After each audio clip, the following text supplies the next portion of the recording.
Gulf లో యుద్ధం కొనసాగుతున్న వేళ భారత్ లో గ్యాస్ చమురు సంక్షోభం తలెత్తిందంటూ ఎప్పటికప్పుడు వదంతులు వ్యాప్తి చెందుతున్నాయి. తాజాగా గ్యాస్ బుకింగ్స్ కు సంబంధించి జోరుగా ప్రచారం సాగుతోంది. ఈ ప్రచారాన్ని కేంద్రం ఖండించింది.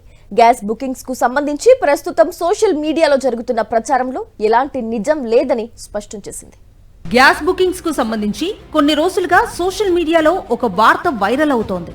గృహ వినియోగదారులు ఒకసారి గ్యాస్ బుక్ చేసుకున్న తర్వాత మరో సిలిండర్ బుక్ చేసుకోవాలంటే డబుల్ సిలిండర్ కలిగిన వాళ్లు 35 రోజులు ఆగాలని, ప్రధానమంత్రి ఉజ్వల యోజన కనెక్షన్ కలిగిన వినియోగదారులైతే 45 రోజులు ఎదురు చూడాలని ప్రచారం జరుగుతోంది.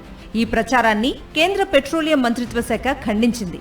గ్యాస్ సిలిండర్ బుకింగ్స్ లో పరిమితులు విధించలేదని స్పష్టం చేసిన కేంద్రం పాత పద్ధతి ప్రకారమే గ్యాస్ సిలిండర్లు బుక్ చేసుకోవచ్చని సూచించింది. ప్రస్తుతం ఉన్న నిబంధనల ప్రకారం కనెక్షన్ తో సంబంధం లేకుండా ఒకసారి గ్యాస్ బుక్ చేసుకున్న కస్టమర్ మళ్లీ మరోసారి గ్యాస్ బుక్ చేసుకోవాలనుకుంటే పట్టణ ప్రాంతాల్లో 25 రోజులు, గ్రామీణ ప్రాంతాల్లో 45 రోజులు వ్యవధి ఉండాలి. ఈ వదంతులపై ఇండియన్ ఆయిల్ కార్పొరేషన్ లిమిటెడ్ స్పందించింది.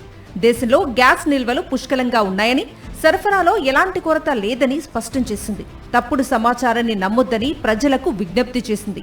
గ్యాస్ కొరత తలెత్తుతుందనే భయంలో అనవసరంగా ముందస్తు బుకింగ్స్ చేయొద్దని సూచించింది కేంద్రం.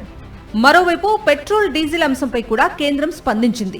దేశంలో ఎక్కడా పెట్రోల్, డీజిల్ కొరత లేదని, ధరలు కూడా పెంచలేదని స్పష్టం చేసింది. ఏటా 26 కోట్ల టన్నుల ముడి చమురును శుద్ధి చేసే సామర్థ్యం భారత్కు ఉందని, ప్రస్తుతానికి చమురు నిల్వలకు ఎలాంటి ఢోకా లేదని కేంద్రం తెలిపింది. 2 రోజులుగా అనేక ప్రాంతాల్లో పెట్రోల్ బంకుల బయట క్యూలు కనిపిస్తున్నాయి. పెట్రోల్, డీజిల్ లేదంటూ బోర్డ్స్ దర్శనమిస్తున్నాయి. దీంతో భయాందోళనకు గురవుతున్న ప్రజలు అదనంగా పెట్రోల్, డీజిల్ కొనుగోలు చేసేందుకు క్యూ కడుతున్నారు.